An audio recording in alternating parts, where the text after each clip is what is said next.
አመሰግናለሁ። እንድትቀመጡ በአክብሮት ጠይቃለሁ።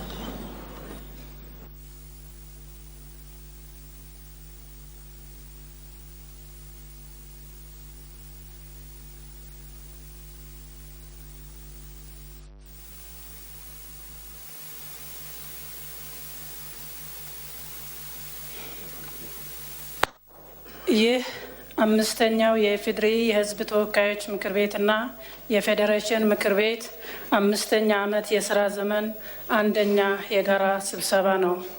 በመሆኑም የኢትዮጵያ ፌዴራላዊ ዲሞክራሲያዊ ሪፐብሊክ ክብርት ፕሬዝዳንት ወይዘሮ ሳህለወርቅ ዘውዴ በሕገ መንግስቱ አንቀጽ 71 ንዑስ አንቀጽ 1 መሰረት የምክር ቤቶቹ የጋራ ስብሰባ በይፋ መከፈቱን እንዲያበስሩልን በአክብሮት ጋብዛለሁ።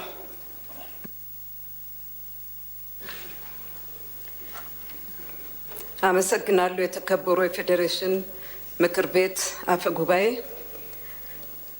በሕገ መንግስቱ አንቀጽ 71 ንዑስ አንቀጽ 1 መሰረት አምስተኛው የኢፌዴሪ የሕዝብ ተወካዮችና የፌዴሬሽን ምክር ቤቶች አምስተኛ ዓመት የስራ ዘመን የጋራ ስብሰባ በይፋ መከፈቱን አበስራለሁ። አመሰግናለሁ። ክብርት ፕሬዝዳንት፣ በሕገ መንግስቱ አንቀጽ 58 ንዑስ አንቀጽ 1 እና አንቀጽ 64 ንዑስ አንቀጽ 1 መሰረት የየምክር ቤቶቹ ምልዓተ ጉባኤ በጽሕፈት ቤቶቹ አማካኝነት ስለተረጋገጠ እንዲሁም የዕለቱ አጀንዳ በምክር ቤቶቹ የጋራ ስብሰባ ደንብ ቁጥር 1 2000 አንቀጽ 31 ንዑስ አንቀጽ 2 መሰረት በሁለቱ ምክር ቤቶች አፈ ጉባኤዎች የጋራ ስምምነት የቀረበ በመሆኑ እንደሚቀጥለው አቀርባለሁ። አጀንዳ 1 የኢትዮጵያ ፌዴራላዊ ዲሞክራሲያዊ ሪፐብሊክ ፕሬዝዳንት ክብርት ወይዘሮ ሳህለወርቅ ዘውዴ ለሁለቱ ምክር ቤቶች የሚያደርጉት የመክፈቻ ንግግር ማዳመጥ። አጀንዳ 2 የሁለቱ ምክር ቤቶች አራተኛ ዓመት የስራ ዘመን ሶስተኛ ልዩ ስብሰባ ቃለ ጉባኤ መርምሮ ማጽደቅ ናቸው። በዚህ መሰረት በአጀንዳዎቹ ቅደም ተከተል በሕገ መንግስቱ አንቀጽ 71 ንዑስ አንቀጽ 1 መሰረት የኢትዮጵያ ፌዴራላዊ ዲሞክራሲያዊ ሪፐብሊክ ፕሬዝዳንት ክብርት ወይዘሮ ሳህለወርቅ ዘውዴ ለምክር ቤቶቹ አምስተኛ ዓመት የስራ ዘመን አንደኛ የጋራ ስብሰባ የመክፈቻ ንግግር እንዲያቀርቡ በአክብሮት እጋብዛለሁ።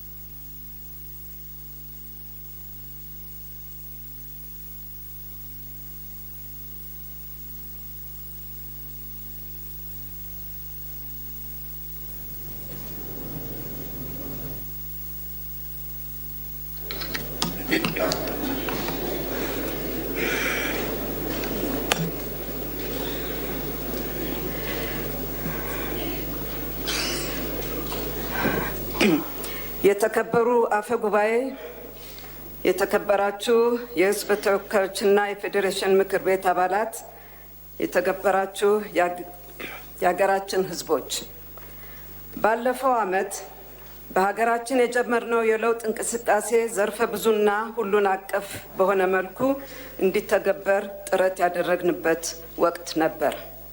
በፖለቲካ፣ በዲሞክራሲ፣ በሰብአዊ መብት አያያዝ፣ በፍትሃዊ ተጠቃሚነት፣ በፍትህ ስርዓትና በኢኮኖሚ እንቅስቃሴ የነበረብንን ሀገራዊ ጉድለት ማስተካከል የጀመርንበት ነው።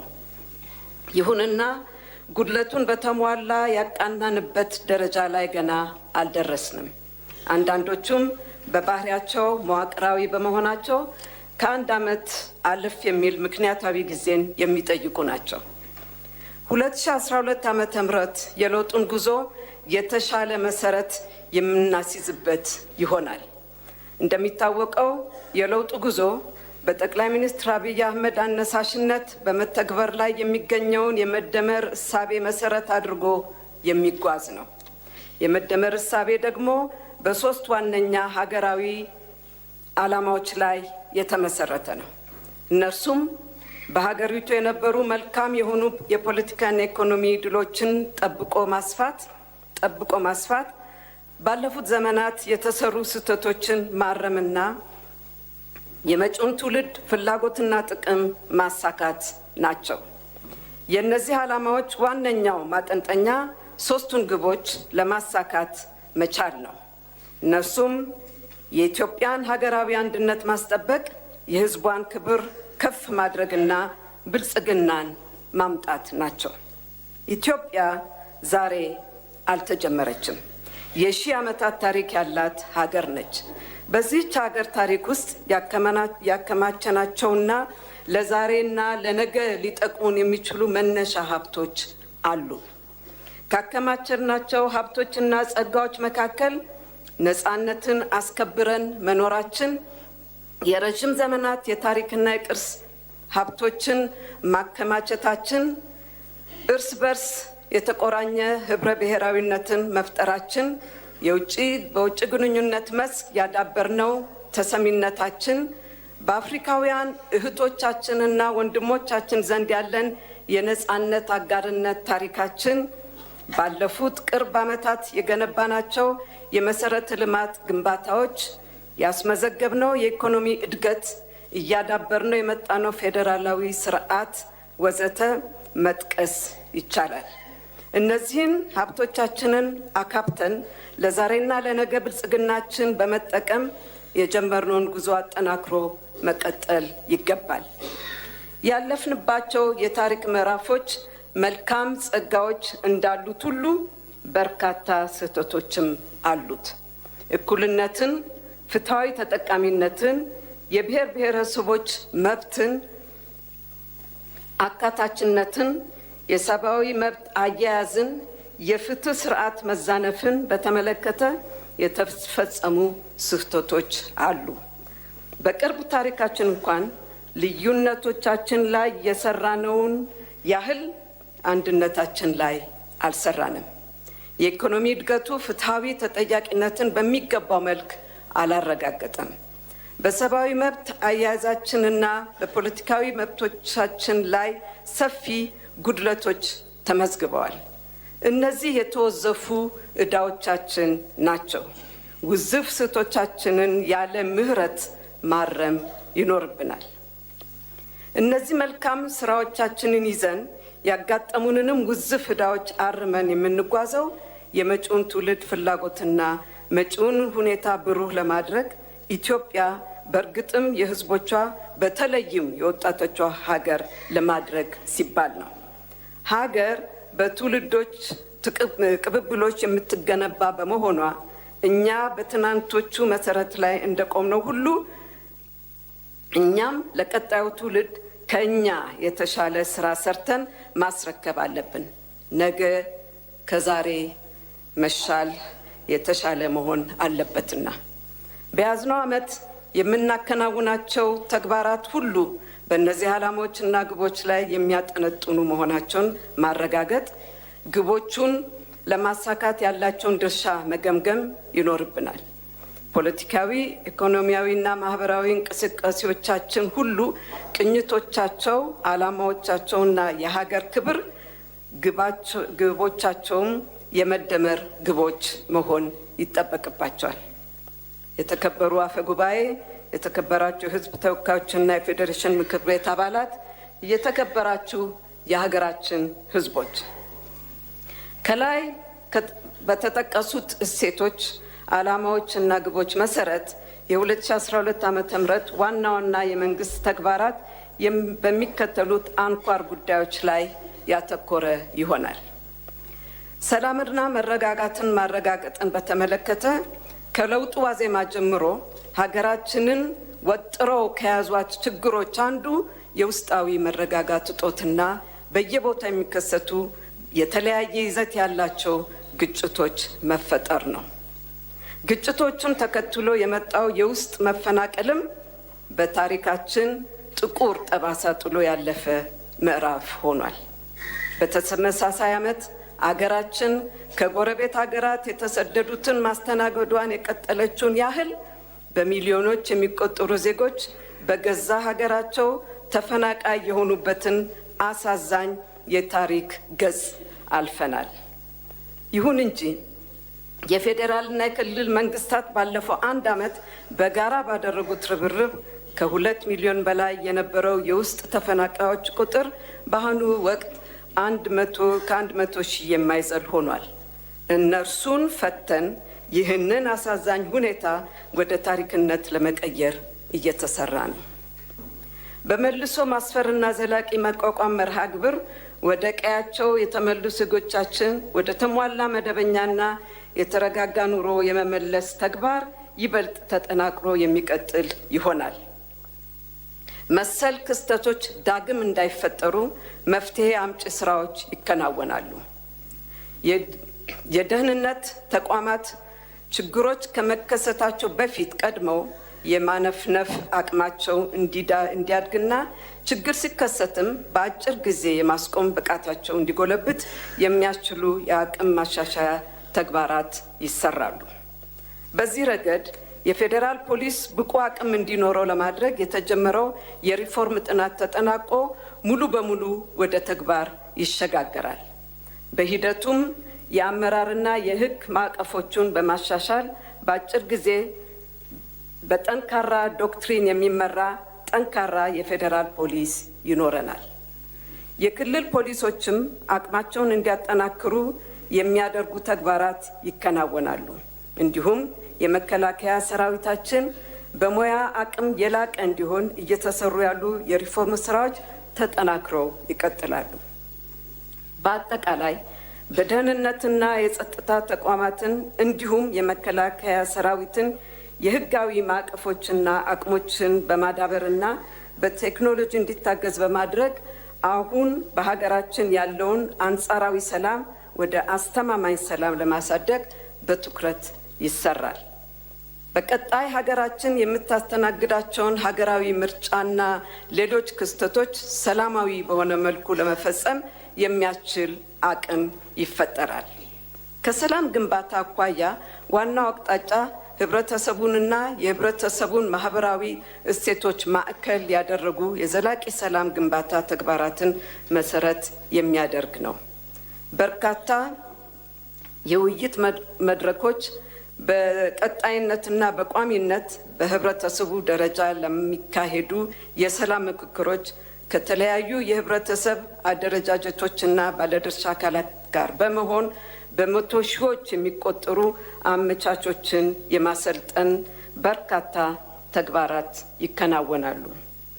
የሀገራችንን ሰላም በማስጠበቅ ረገድ ዋናው ባለቤት ህዝብ በመሆኑ ያለ ህዝቡ ተሳትፎ ሰላምን ማስከበርም ሆነ በቀጣይነት ዘላቂ ሰላምን መገንባት የማይታሰብ ነው። በመሆኑም ህዝቡ ሰላምን በዘላቂነት በመገንባትም ሆነ ህግን በማክበርና በማስከበር የሰላም መደፍረስ ምልክቶችን ጥቆማ በማድረስና ከህግ አስከባሪ አካላት ጋር በጋራ በመስራት የሰላም ባለቤትነቱን ማረጋገጥ ይጠበቅበታል። ሰላም በእያንዳንዳችን እጅና ልቦና ውስጥ የሚገኝ ውድ ሀብት ነው። በመሆኑም ሌት ተቀን እንደ አይናችን ብሌን ልንንከባከበው የሚገባ አንዳችን ለአንዳችን የሰላም ምንጭ እንጂ የስቃይ ምንጭ እንዳንሆን ከቆረጥንና በተግባራዊነቱ ከተጋን ደግሞ ሰላም በደጃችን በእጃችን ያለ ሀብት ሆኖ ይቀጥላል። የኢትዮጵያ ሕዝብ በታሪኩ የሚታወቀው በእርጋታው በአርቆ አስተዋይነቱ ነው። ነገሮችን በሰከነ መንገድ ይመዝናል።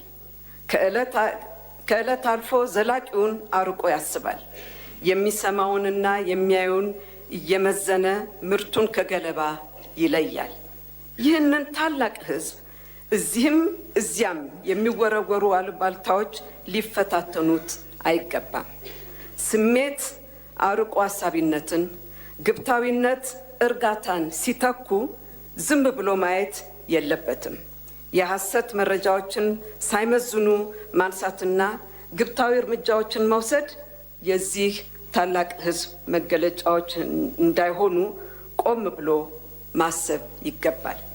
ምትክ የለሽ አንዲት ሀገራችንን በጋራ ጥረት ሰላማዊ ለማድረግ በአርቆ አስተዋይነት ነገሮችን ሁሉ መጠየቅ፣ መመዘን የሚገባ መሆኑን በዚህ አጋጣሚ መልእክት ለማስተላለፍ ወዳለሁ። ይህን ክፍተት ከመሙላት አንጻር መንግስትም የህግ የበላይነትን ከማክበርና ከማስከበር ጎን ለጎን የመረጃ ተደራሽነት እንዲሰፋ ትኩረት ሰጥቶ ይሰራል። ሙያዊ ስነ ምግባራቸውን አክብረው የሚሰሩ ጋዜጠኞችም ተገቢውን ድጋፍ ያደርጋል። በቀጣይነትም ባለፈው በጀት ዓመት የተጀመሩ ተግባራትን በማጠናከር ህብረተሰብ ተኮር የሰላም ግንባታ ተግባራት ተጠናክረው ይቀጥላሉ። ብሔራዊ መግባባትን ለመፍጠር ብሎም ለማጠናከር የሚያስችሉ የተለያዩ ተግባራትም ይከናወናሉ። ወጣቶችን ማዕከል ያደረገ በፈቃደኝነት ላይ የተመሰረተ የህብረተሰብ ልማት ፕሮግራሞችም የሚካሄዱ ይሆናል።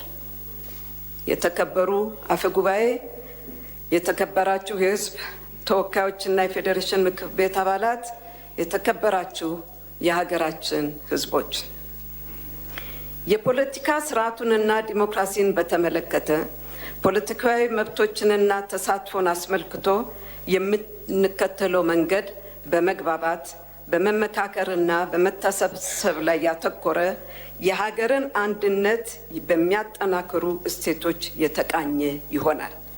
መንግስት የፖለቲካ ማህደሩን ለማስፋት በህግ፣ በአሰራር፣ በአደረጃጀትና በስርዓት ቀርጾ የሚጠበቅበትን ሁሉ ያደርጋል። የጠላትነትና የቡድን ፍረጃ አካሄዶች ቀርተው የመግባባት ፖለቲካ እንዲሰፍን፣ የመነጣጠልና የመለያየት አካሄዶች ታርመው የትብብርና የአንድነት ፖለቲካዊ አደራጀት ጎልቶ እንዲወጣ ይበረታታል። በዚህ ዓመት የምናከናውነው ሀገራዊ ምርጫ 3 እሴቶችን መሰረት ያደረገ እንዲሆን መንግስት ከሚመለከታቸው አካላት ጋር በጋራ ይሰራል።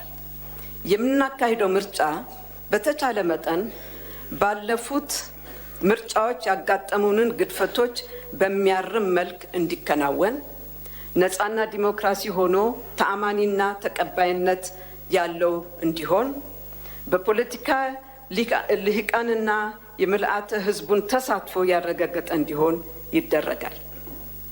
እነዚህን 3 አስፈላጊ ጉዳዮች ለማሳካት የመንግስት ቁርጠኝነትና ዝግጅት ብቻውን በቂ አይደለም።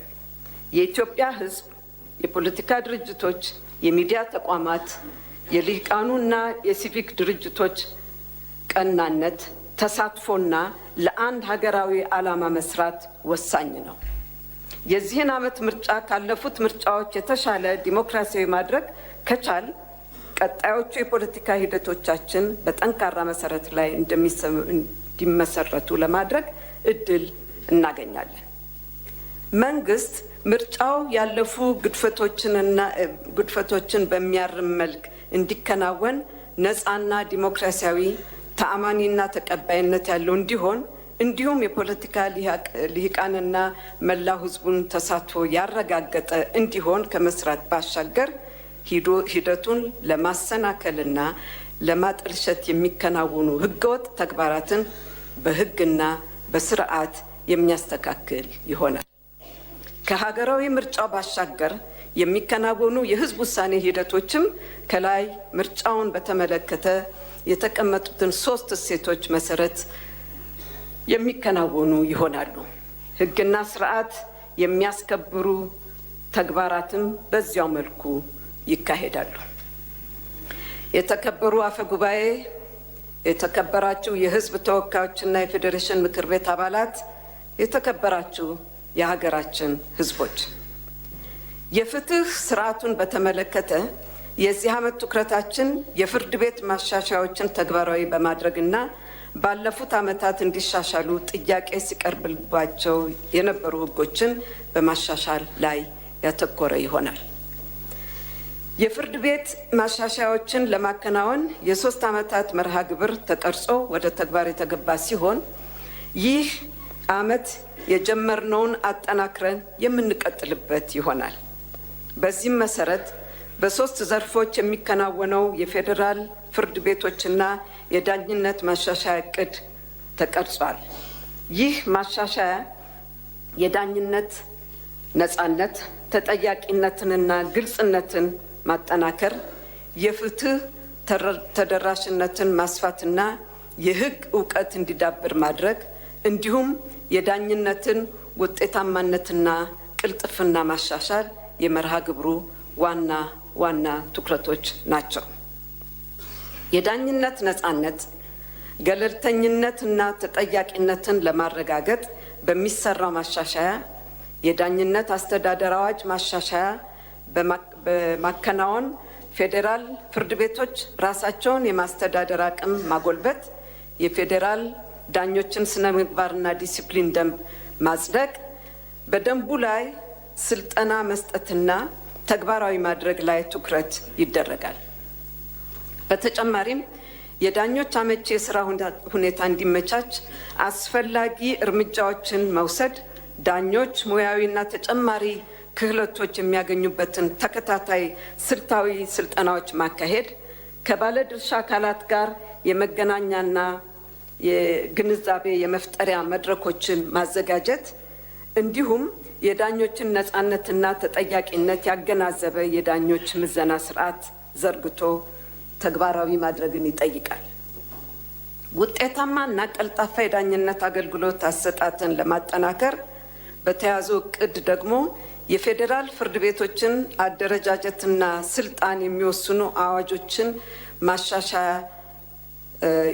የማጠናቀቅ፣ የየአዋጁን ማሻሻያ ተከትሎ የጉዳዮች ፍሰት አስተዳደርን የተሻለ ለማድረግ አስፈላጊ አደረጃጀትን የመዘርጋትና ደንቦቹን ማውጣት ተግባራት ይከናወናሉ።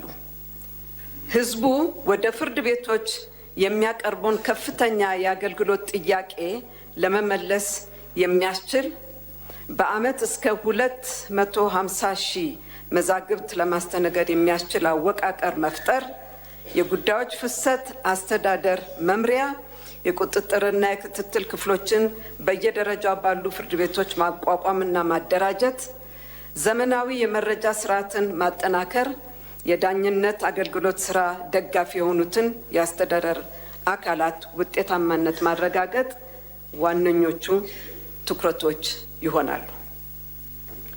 የህግ እውቀት እንዲዳብር ለማድረግ የማህበረሰብ የህግ እውቀት ማሳደጊያ ፕሮግራም ይከናወናል። ፕሮግራሙ በትምህርት ቤቶች የተማሪዎችን የህግ እውቀት በማሳደግ ላይ ትኩረት ያደረገ ሲሆን ሌሎችንም የማህበረሰብ የህግ እውቀት ማሳደጊያ መስኮችን ያካትታል። የዳኝነት ውጤታማነትንና ቀልጣፋነትን ለማሻሻልም የመረጃና የኮሚኒኬሽን ቴክኖሎጂዎች የመጠቀም አቅም ለማሳደግ ታቅዷል። ህጎችን ለማሻሻል በተያዘው እቅድ መሰረት አዲስ የወንጀል ስነ ስርዓት ህግን፣ አዲስ የንግድ ህግ እና አዲስ የአስተዳደር ስነ ስርዓት ህግን አጽድቆ ስራ ላይ ማዋል የዚህ ዓመት ዋና ዋና ተግባራት ናቸው። ከሶስቱ የመጀመሪያዎቹ ሁለቱ ከወጡ 60 ዓመታት ያለፋቸው ህግጋት ናቸው። የተከበሩ አፈ ጉባኤ፣ የተከበራችሁ የህዝብ ተወካዮችና የፌዴሬሽን ምክር ቤት አባላት፣ የተከበራችሁ የሀገራችን ህዝቦች፣ ኢኮኖሚውን በተመለከተ ይህ ዓመት የኢኮኖሚ ማሻሻያ ተግባራት በተጠናከረ ደረጃ የሚከናወንበት ይሆናል። ለዚህ ዋናው መሪ ሀሳብ ሀገር በቀል የኢኮኖሚ ማሻሻያ ፕሮግራምን ተግባራዊ ማድረግ ነው። የዚህ ዋና ዓላማዎች 3 ሲሆኑ እነርሱም የማክሮ ኢኮኖሚውን ጤንነት መጠበቅ፣ የግል ዘርፉን ተሳትፎ ማሳደግና ለዜጎች በቂና አስተማማኝ የስራ እድል መፍጠር ናቸው። በሀገር በቀል የኢኮኖሚ ማሻሻያ ፕሮግራም እነዚህን ዓላማዎቹን ለማሳካት የሚያተኩርባቸው 3 ጉዳዮች አሉት።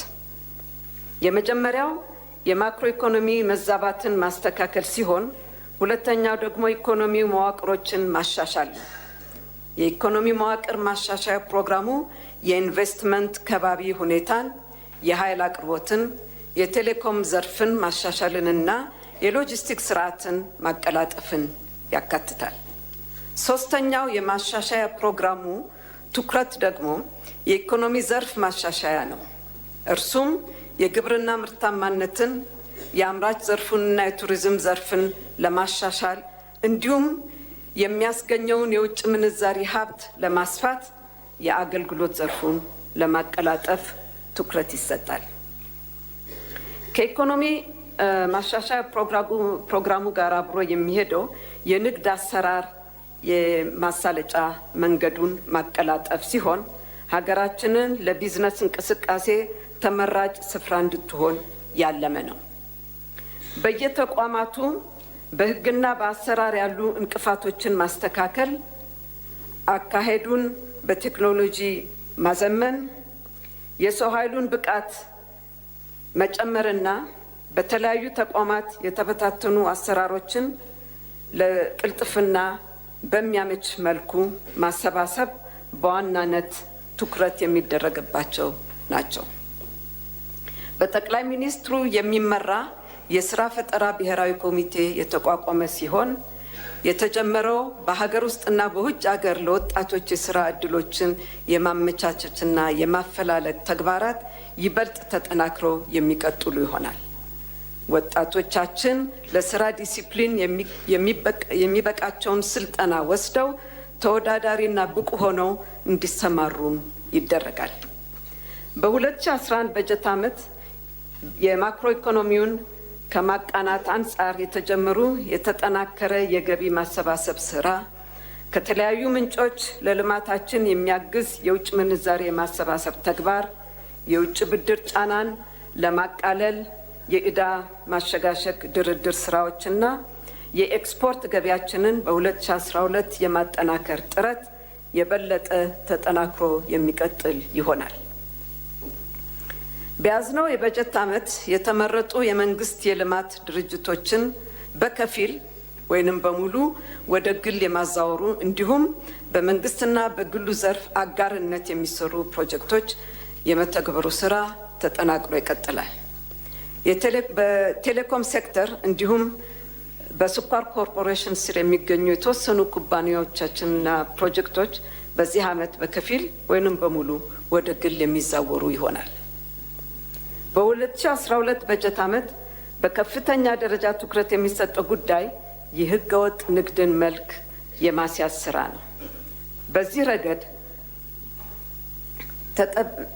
ተጠባቂ የሆነ አገልግሎት መስጠት የሚያስችል የመፈጸም አቅም በማሳደግ ኮንትሮባንድ፣ ታክስ ማጭበርበርንና ታክስ መሰወርን እንዲሁም በህቡ ኢኮኖሚ ውስጥ የሚንቀሳቀሱ ኃይሎችን ወደ ህጋዊ ስርዓት በማምጣት ኢኮኖሚውን ወደ ተሻለ ጤንነት የማሸጋገር የተቀናጀ ስራ ይከናወናል። የዋጋ ንረት አነስተኛ ገቢ ያላቸውን የህብረተሰብ ክፍሎች በተለይ የሚጎዳ በመሆኑ የዋጋ ንረቱን የመቆጣጠር ስራ በከፍተኛ ትኩረት የሚሰራ ይሆናል። የዋጋ ንረቱ በዋናነት የሚስተዋለው የምግብ ሸቀጦች ላይ ስለሆነ መንግስት የመሰረታዊ የምግብ ሸቀጦችን በበቂ መጠን ከውጭ በማስገባት የዋጋ ንረቱን ሸማቾችን እንዳይጎዳ የተቻለውን ሁሉ ያደርጋል። በ2012 በጀት ዓመት ሌላው የሚተኮሩበት ጉዳይ የኢንዱስትሪ ዘርፉን የሚያሻሽል ስራ የመስራት ነው። የኢንዱስትሪ ፖሊሲዎቻችንንና አፈጻጸማችንን እንደገና በመፍተሽ ውጤታማ የሆነ የማትጊያ ስርዓት እንዲዘረጋ ማድረግ ይኖርብናል። ይህን በማድረግ የማኒፋክቸሪንግ እና በሌሎች ዘርፎች ያለው ምርታማነት የሚያሳድግ ስራ በትኩረት ይከናወናል። በአጠቃላይ በ2012 ዓ.ም በኢኮኖሚው ዘርፍ ምርታማነትን በማሳደግ ፍላጎት ተኮር የነበረውን ኢኮኖሚያችንን በአመዛኙ ወደ አቅርቦት ተኮር የማሸጋገሩ ስራ በስፋት ተግባራዊ ይደረጋል። በግብርና ዘርፍ ባለፈው ዓመት ትኩረት ሰጥተን ከሰራንባቸው ጉዳዮች አንዱ የሰብል ምርታማነትን ማሳደግ ነው። በዚህ ረገድ በ2010 እና 11 ምርት ዘመን የሰብል ምርትን 406 ሚሊዮን ኩንታል ለማድረስ ታቅዶ 316 ሚሊዮን ኩንታል ማለትም 78% ለማምረት ተችሎ ነበር። ይህም በ2009 እና 2010 ከተመረተው 267 ሚሊዮን ኩንታል ጋር ሲነጻጸር የ4.29 በመቶ እድገትን አሳይቷል። ምርትና ምርታማነትን ለመጨመር ወሳኝ ከሆኑት ጉዳዮች አንዱ የእርሻ ግብዓቶችን በሚፈለገው መጠንና ወቅት ማቅረብ ሲሆን በዚህ ረገድ በክልሎች ፍላጎት መሰረት በ2011 እና 12 ምርት ዘመን የሚያስፈልግ 1.27 ሚሊዮን ቶን የኬሚካል ማዳበሪያ የውጭ ግዢ በማከናወን ለአርሶ አደሩ በወቅቱ ደርሷል። ሀገራዊ የማዳበሪያ አቅርቦት ችግርን በዘላቂነት ለመፍታትና በዓመት ከግማሽ ቢሊዮን ዶላር በላይ የሚወጣውን የውጭ ምንዛሪ ለማስቀረት አዲስ የማዳበሪያ ፋብሪካ ድሬዳዋ ላይ ለማቋቋም ከአንድ የውጭ ኩባንያ ጋር ሽርክና በመፈራረም ስራው በቅርቡ ይጀምራል። በግብርናው ዘርፍ የ2011 እና 12 በጀት ዓመት ዋናዎቹ ትኩረት መስኮችም 5 ናቸው።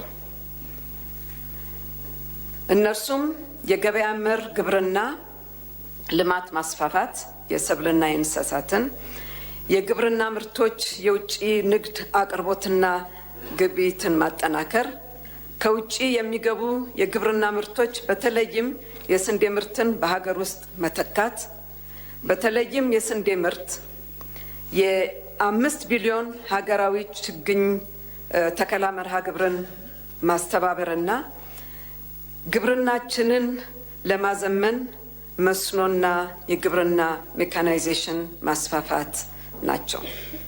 እነዚህንም ለማሳካት እንዲቻል የኤክስቴንሽን ባለሙያዎችና ለአርሶ እና ለአርብቶ አደሮች ምርትንና ምርታማነትን ለማሳደግ የሚያስችል የክህሎት ስልጠናዎች ይሰጣሉ። ግብርናን በማዘመን አስፈላጊ የቀረጥ ማበረታቻ በማድረግ አርሶ አደሩ የዘመናዊ እርሻ መሳሪያዎች ተጠቃሚ እንዲሆን ጥረት ይደረጋል። መሰረተ ልማትን በተመለከተ በ2012 ዓ.ም የበጀት ዓመት 2 አይነት የውሃ አቅርቦት ማለትም የመጠጥ ውሃ አቅርቦትና የመስኖ ውሃ አቅርቦት ለማሳካት ታቅዷል።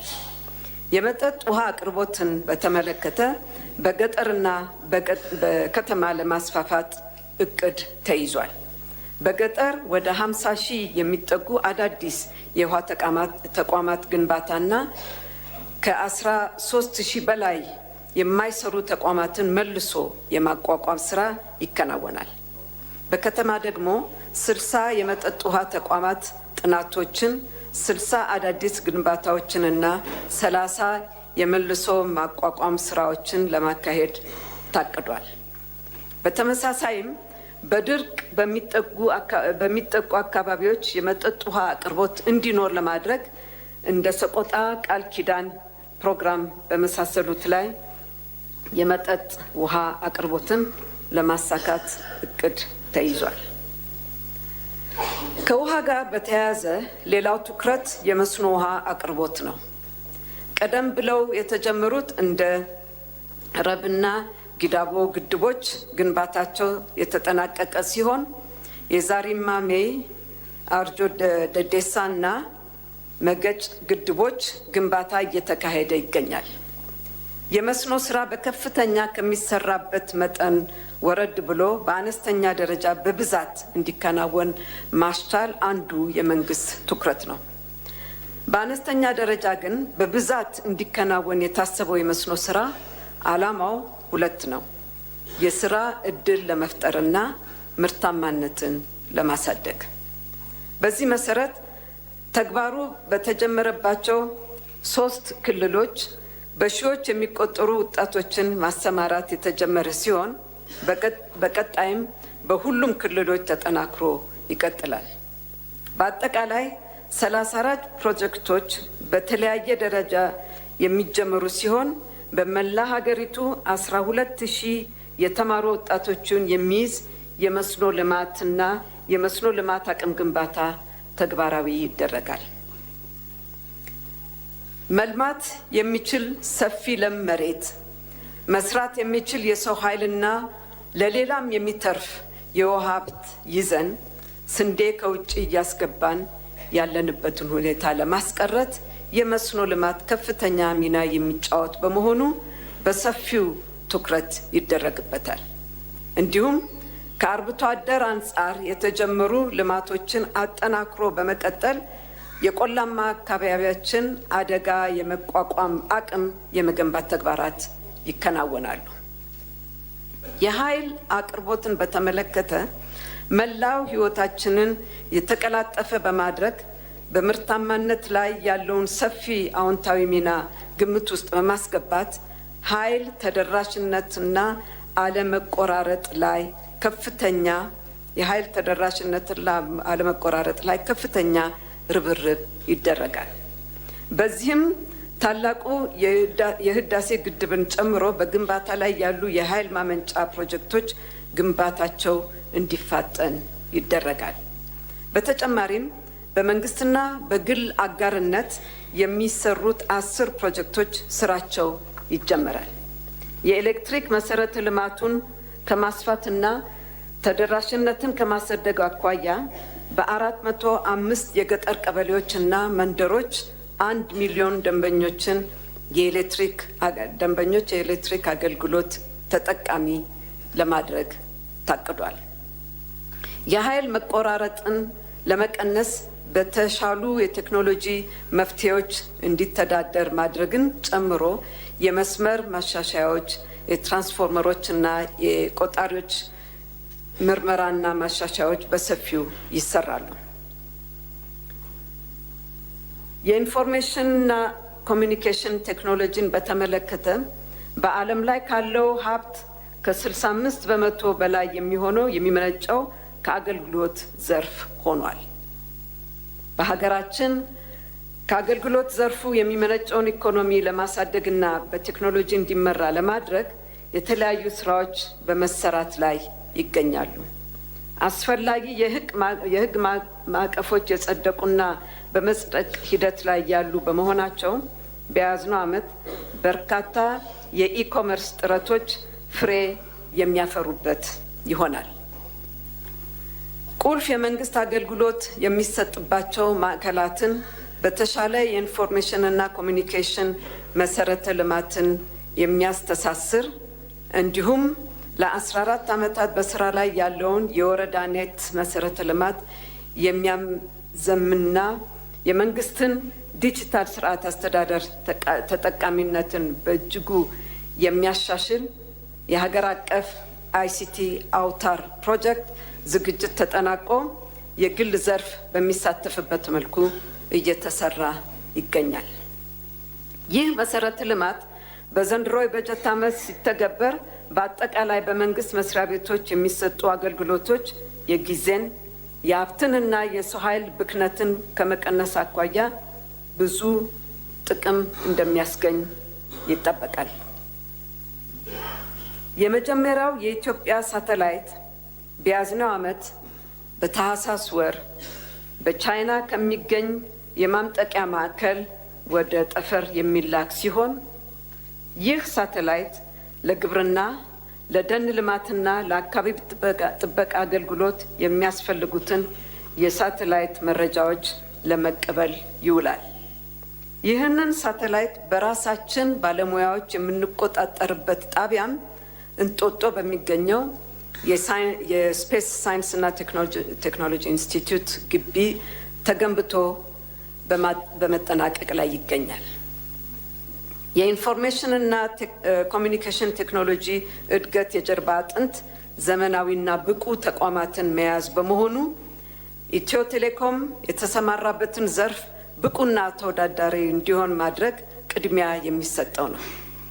ለዚህም የኢትዮጵያ ኮሚኒኬሽን ባለስልጣን መስሪያ ቤት በአዋጅ የተቋቋመ ሲሆን የግሉ ዘርፍ በሀገራችን የቴሌኮም ዘርፍ ተዋናይ መሆን የሚችልባቸውን ሁኔታዎችን በማመቻቸት በያዝነው የበጀት ዓመት 2 ተጨማሪ የቴሌኮም ኦፕሬተሮችን አወዳድሮ ፈቃድ በመስጠት ከኢትዮ ቴሌኮም በተጨማሪ 3 የቴሌኮም ኦፕሬተሮች ይኖሩናል።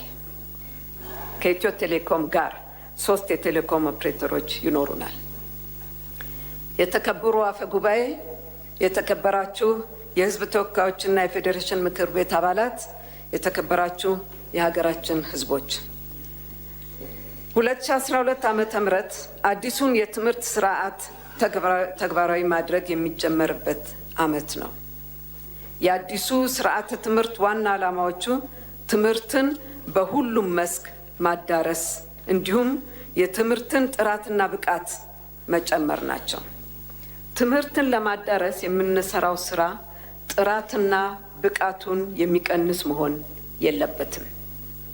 ለጥራት የምናደርገው ጥንቃቄና ጥረትም መስፋፋቱን የሚገታ መሆን የለበትም። ስለሆነም በሁለቱ መካከል ያለውን ሚዛናዊነት ማስጠበቅ አዲሱ የትምህርት ስርዓት ዋና መርህ ነው። ተማሪዎች ሀገራቸውንና ሕዝባቸውን በሚገባ አውቀው መብትና ግዴታቸውን ተረድተው ኃላፊነት በተሞላው መንገድ በእውቀት እንዲታነጹ ማድረግ ከአዲሱ ስርዓተ ትምህርት የሚጠበቅ ነው። ለዚህ ደግሞ 5ቱ የትምህርት ስኬት ተዋንያን ማለትም ተማሪዎች፣ ወላጆች፣ መምህራን፣ የትምህርትና የምርምር ተቋማትና መንግስት በጋራ ለአንድ ዓላማ መስራት ይኖርባቸዋል። እድገትና ብልጽግናን ያለ እውቀትና ምርምር ማስገኘት አይቻልም። ትምህርትን ማብቃት ሀገርን ማበልጸግ ነው።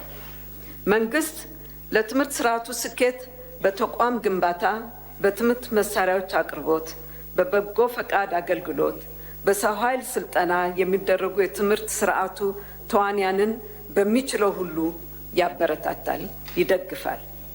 በሌላ በኩል የትምህርትን ሰላማዊ ሂደት ለማወክ የሚካሄዱ አፍራሽ ተግባራትን ለሀገር ብልጽግናና ትውልድን ለመታደግ ሲባል አይታገሳቸውም። ጥራት ያለው ትምህርትና ስልጠና በሁሉም ደረጃዎች መስፋፋት እንዲቻል በ2012 ዓ.ም የተጀመረውን የትምህርትና ስልጠና ፍኖተ ካርታ ዝግጅት ወደ ተግባር የማስገባት ስራዎች ይሰራሉ። የተጀመረው ረቂቅ የትምህርትና ስልጠና ፖሊሲ እንዲሁም የትምህርት ሕግ ተጠናቆ ወደ ስራ ይገባል። ከቅድመ መደበኛ እስከ 2ኛ ደረጃ ትምህርት ቤቶች በፍኖተ ካርታው የለውጥ ሀሳቦች መሰረት በ2013 ዓ.ም ከ2013 ዓ.ም ጀምሮ በአዲሱ ስርዓተ ትምህርት የሙከራ ትግበራ ለመጀመር እንዲቻል በ2012 አስፈላጊ ቅድመ ዝግጅቶች እንዲጠናቀቁ ይደረጋል። ከዚህ በተጨማሪም ባለፈው ዓመት በተለያዩ ምክንያቶች ተዘግተው የነበሩ ትምህርት ቤቶች ሁሉ እንዲከፈቱ በማድረግ ሙሉ በሙሉ ወደ ስራ ይገባሉ። የቴክኒክና ሙያ ትምህርትና ስልጠናን በተመለከተ በመለስተኛና በመካከለኛ ደረጃ የሰለጠነ የሰው ኃይል የማፍራት ስራውን በማጠናከር የተለያዩ የሙያ ስልጠናዎች እንዲሰጡ የሚደረግ ሲሆን በፍኖተ ካርታው የለውጥ ሀሳቦች መሰረት በዚህም ዘርፍ የለውጥ ስራዎች በ2012 ዓ.ም የሚሰሩ ይሆናል። የከፍተኛ ትምህርትን በተመለከተ በፍኖተ ካርታው የለውጥ ሀሳብ መሰረት በዚህ ዓመት የ1ኛ ዓመት ትምህርት እንዲጀመር ይደረጋል። በየዩኒቨርሲቲዎች ሰላማዊ የመማር ማስተማር ሂደት እንዲሰፍንና ተማሪዎች ተረጋግተው ትምህርታቸውን እንዲከታተሉ ከመቼውም ጊዜ በበለጠ የተጠናከረ ስራ ይሰራል። የጤና ዘርፉ የዚህ ዓመት የትኩረት አቅጣጫዎች 4 ናቸው። እነርሱም የወረዳ ትራንስፎርሜሽንን ማሳለጥ፣ ሆስፒታሎቻችንን ያገባኛል በሚል መርህ አገልግሎታቸውን ለጤና ባለሙያዎችና ለህሙማን በሚመጡን መንገድ ማደራጀት፣ ከጤና ኬላ እስከ ሆስፒታል ያለው የጤና አገልግሎት እንዲሁም የጤና ኤክስቴንሽንን ፕሮግራምና የሴቶች የልማት ቡድንን አሰራር ማሻሻል ናቸው። የወረዳ ትራንስፎርሜሽንን ለማሳለጥ በሁለት ዘርፍ የሚካሄድ የማሻሻያ ፕሮግራም ይኖራል። ይኸውም የወረዳ የጤና ትራንስፎርሜሽን ፕሮግራም እና ባለብዙ ዘርፍ የወረዳ ትራንስፎርሜሽን ፕሮግራም ናቸው። የወረዳ የጤና ኤክስቴንሽን ፕሮግራም በጤና ሚኒስቴር በኩል የሚከናወን ሲሆን ባለብዙ ዘርፍ የወረዳ ትራንስፎርሜሽን ፕሮግራም ደግሞ የተለያዩ የሚኒስቴር መስሪያ ቤቶችን የሚያካትት ፕሮግራም ነው። ሆስፒታሎቻችንን ለህሙማንና ለጤና ባለሙያዎች በሚመጥን መልኩ የማሻሻያ ፕሮግራም ያገባኛል በሚል መርህ የሚከናወን ነው። በ24 ሆስፒታሎች በዚህ ዓመት የሚጀመረው ይህ ፕሮግራም ሆስፒታሎቻችንን በማሻሻል በማዘመንና ደረጃቸውን በማሳደግ ላይ የሚያተኩር ነው። ሶስተኛው ማሻሻያ ከጤና ኬላ እስከ ሆስፒታል የሚደርሰው የጤና አገልግሎት አሰጣጥን ይመለከታል። ይህኛው ከዚህ በፊት የነበረውን ማዕቀፍ ፈትሾ በማሻሻል በአዲስ የአሰራር ማዕቀፍ የሚተካ ፕሮግራም ነው። ከእርሱ ጋር ተያይዞ የሚመጣውና አራተኛው ክፍል ደግሞ ላለፉት ዓመታት ሲያገለግል የኖረውን የጤና ኤክስቴንሽንን በአዲስ አሰራርና አደረጃጀት መተካት ነው። ይህም የሁለተኛው ትውልድ የጤና ኤክስቴንሽን ፕሮግራም የሚባል ነው። የተከበሩ አፈ ጉባኤ፣ የተከበራችሁ የሕዝብ ተወካዮችና የፌዴሬሽን ምክር ቤት አባላት፣ የተከበራችሁ የሀገራችን ሕዝቦች፣ የሴቶችን ተሳትፎ በማሳደግና ብሎም የጾታ እኩልነት የማረጋገጥ ጉዞ ላይ ከፍተኛ ቦታ የሚይዝ ግኝት በ2011 ዓ.ም ተመዝግቧል። ይህንን በመጠቀም በ2012 ዓ.ም እነዚህ ግኝቶች ጽኑ መሰረት እንዲኖራቸውና እንዲሰፉ በማድረግ ተግባር ላይ ልዩ ትኩረት የሚሻ ይሆናል። ከዚህ በመነሳት ሴቶችንና ወጣቶችን ኢኮኖሚያዊ ተጠቃሚነት ከማሳደግ አንጻር በ2012 ዓ.ም እቅድ ዘመን በጠቃቅንና አነስተኛ እንዲሁም በህብረት ስራ ማህበራት እንዲደራጁ የቁጠባ ባህላቸውን እንዲያሳድጉና የብድር አገልግሎት እንዲያገኙ ይደረጋል። በዚህ የመስሪያ ካፒታልና የማምረቻና የመሸጫ ቦታዎች በማዘጋጀት ስራ እድሎች የሚመቻቹ ይሆናል። በሂደትም በሀገሪቱ በየደረጃው በሚደረጉ ማህበራዊ፣ ኢኮኖሚያዊና ፖለቲካዊ እንቅስቃሴዎች በመሳተፍ እንደ ሀገር ለሚደረገው የድህነት ቅነሳ ትግል የበኩላቸውን ድርሻ እንዲወጡ ይደረጋል። ከዚህ በተጨማሪ ሴቶችና ወጣቶች የኢኮኖሚና የፖለቲካ አጀንዳዎች በሁሉም ሴክተር እንዲካተቱና ተጠያቂነትን ባረጋገጠ መልኩ እንዲፈጸሙ ክትትል የማድረግ ስራ ይሰራል። የባህልና ቱሪዝም ሀብቶቻችን የሰላም፣ ለሰላም፣ ለአንድነትና ለብልጽግና የማይተካ ሚና አላቸው። ብዙ መልኮች ያሉት የዳበረ ባህል አለን። ባህላችን፣ እምነታችንና ተፈጥሮ የሰጡን ተዝቆ የማያልቅ የቱሪዝም ጸጋ አለን።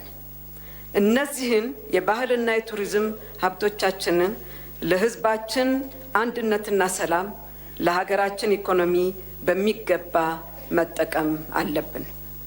በ2012 ዓ.ም የበጀት ዓመት በባህል ዘርፍ ለዕደ ጥበብ ዘርፍ የአቅም ግንባታና የገበያ ትስስር ስራ ለመስራት ኪነ ጥበብ ለሀገር ሰላም ግንባታ የሚውልበትን አሰራር ዘርግቶ ለመተግበር ታቅዷል። ከቅርስ ጥገናና እንክብካቤ አንጻር የላሊበላ፣ የአክሱም፣ የአባጅፋርና የጎንደር አብያተ መንግስታት ቅርሶች ጥገና ልዩ ትኩረት ተሰጥቶት ይሰራል። የህዝቡ ባህላዊና ሃይማኖታዊ በዓላት ለሰላም፣ ለህዝቦች አንድነትና ለባህል ልውውጥ እንዲያገለግሉ ለመስራት ታቅዷል። ከቱሪዝም ዘርፍ አኳያ የመስህብ ልማት ስራን ቅድሚያ በሚሰጣቸው የቱሪስት መዳረሻዎች ለማከናወን ቱሪዝም ኢንቨስትመንትን ለማጎልበትና የስራ ዕድል ፈጠራን ለማሳደግ የመስተንግዶ ተቋማት የአገልግሎት ጥራትና ደረጃን ለመከታተልና ለማሳደግ የሀገር ውስጥ ቱሪዝምን ለማጎልበት እንዲሁም ዘመናዊ የቱሪዝም መረጃ ስርዓት ዝርጋታን በተጠናከረ መልኩ ለማከናወን ታቅዷል።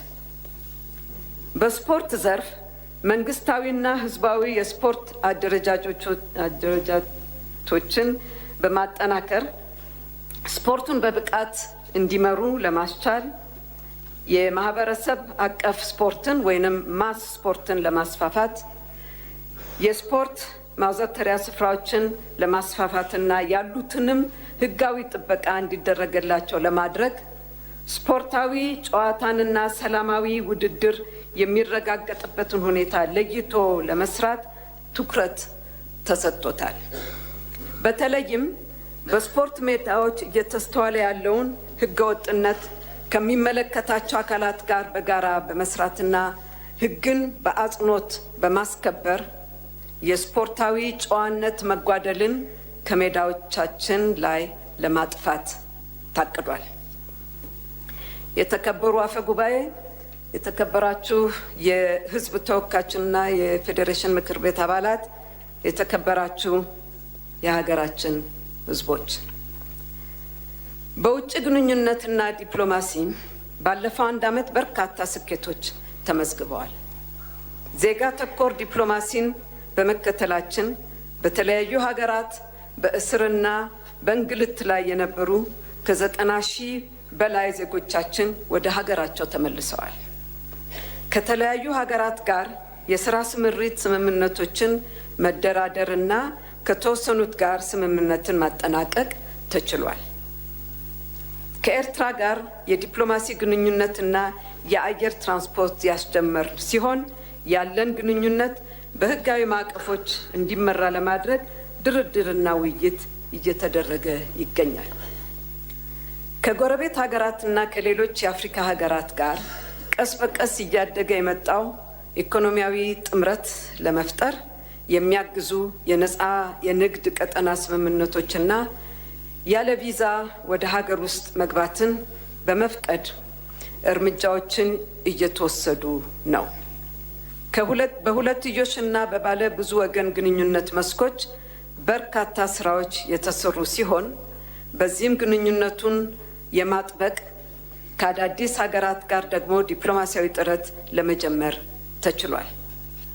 በያዝነው ዓመትም የውጭ ግንኙነታችን በዋነኝነት በ5 መሰረታዊ እሳቤዎች የሚመራ ይሆናል።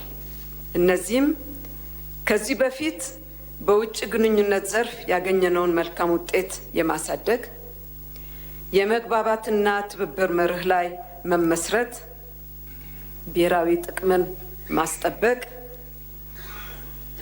ማስቀደም፣ ለጎረቤት ሀገራት ቅድሚያ የሚሰጥ ፖሊሲን መከተል፣ የውጭ ግንኙነቶቻችን ብሔራዊ ክብራችን እና የዜጎቻችን ክብር የሚያስጠብቅ እንዲሆን ማድረግ ናቸው።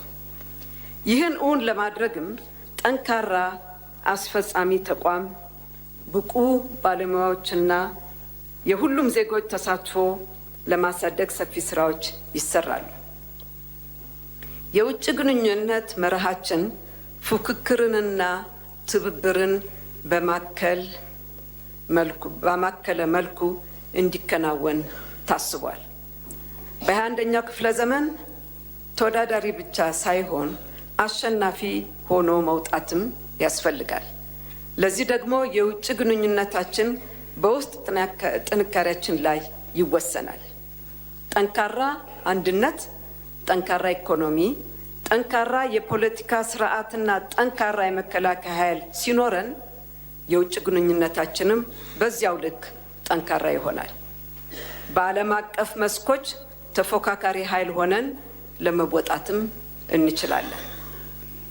የተፎካካሪነት ብቃታችን ብቻውን የውጭ ግንኙነት ስራችንን ስኬታማ አያደርገውም። ተፎካካሪነት ብቻውን አሉታዊ ገጽታ ስለሚኖረው፣ ለዚህ ነው ትብብር የሚያስፈልገን ከጎረቤት ሀገራት ጀምሮ እስከ ሩቅ ምስራቅና ሩቅ ምዕራብ ሀገራት ድረስ የጋራ ጥቅማችንንና ክብራችንን ባስጠበቀ መልኩ ተባብረን ለመስራት ዝግጁ ሆነናል። በዓለም አቀፍ መድረኮች ድምጻችን ተሰሚና ወሳኝ የሚሆነው በትብብር ከሌሎች ወዳጆቻችን ጋር ስንደምራቸው መሆኑን እንረዳለን።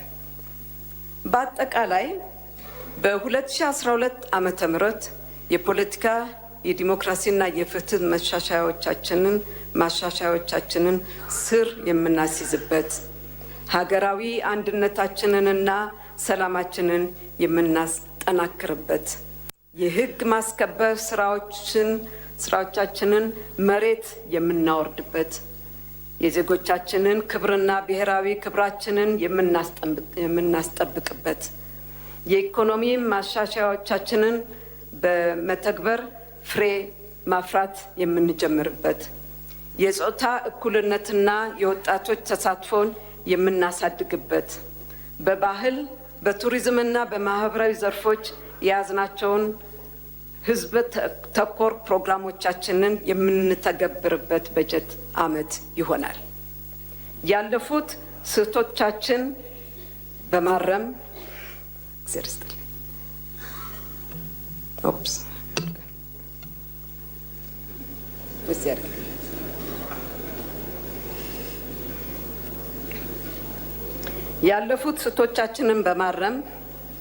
ባለፉት ዘመናት ባካበትናቸው ሀብቶቻችንና ጸጋዎቻችን ላይ በመመስረት አዳዲስ ፍላጎቶቻችንን በማካተት በሁሉም መስክ ሀገራችንን አንድ እርምጃ ወደፊት የምናራምድበት ዓመት ይሆናል።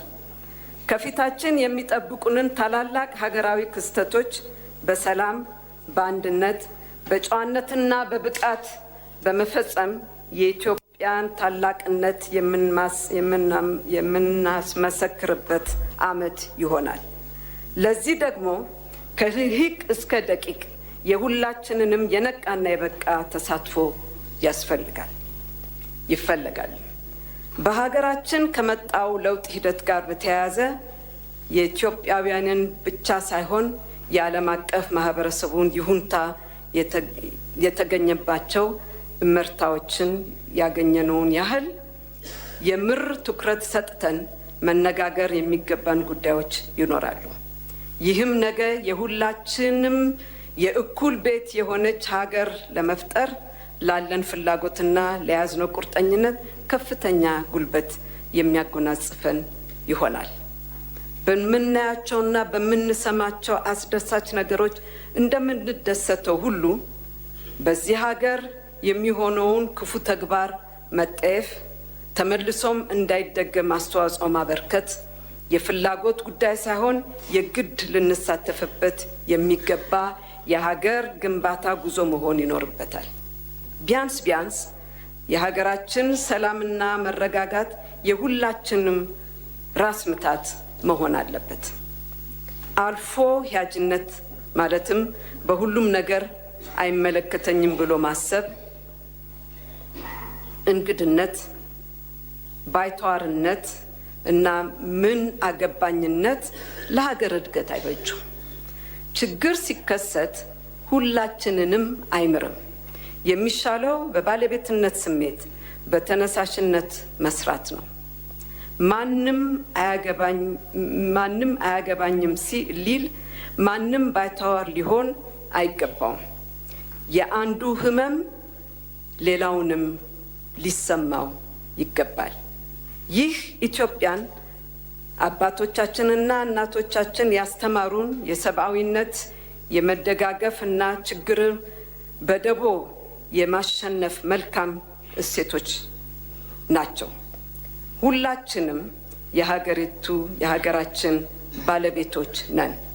ምትክ ለሌላት ሀገራችን እውቀታችንን፣ ጉልበታችንን፣ ሀብታችንንና ቀላ ልቦናችንን ሁሉ ይዘን እንነሳ።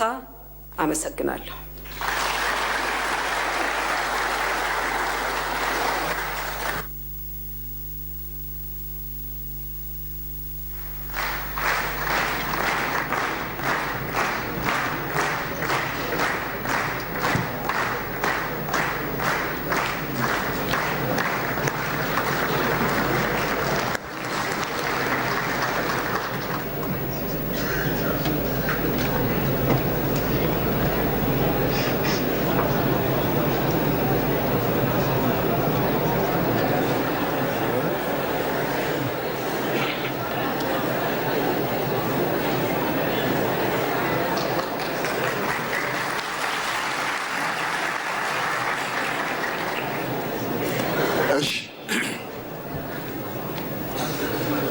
ክብርት ፕሬዝደንትን ለሁለቱ ምክር ቤቶች መክፈቻ ስነ ስርዓት እና እንዲሁም ለሀገራችን ሕዝቦች ላቀረቡት ንግግር ከፍተኛ ምስጋና አቀርባለሁ።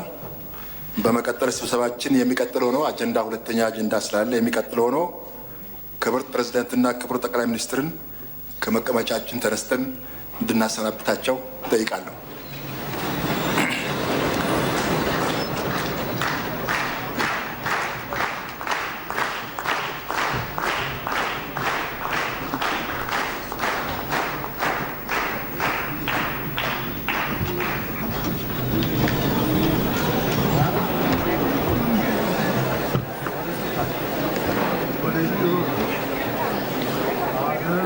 ውይይታችን ይቀጥላል። አጀንዳችን ባጸደቅነው መሰረት ሁለተኛው አጀንዳ የሚሆነው የምክር ቤቶቹ 4ኛ ዓመት የስራ ዘመን 3ኛ ልዩ ስብሰባ ቃለ ጉባኤ መርምሮ ማጸደቅ ይሆናል። ስለዚህ በቃለ ጉባኤ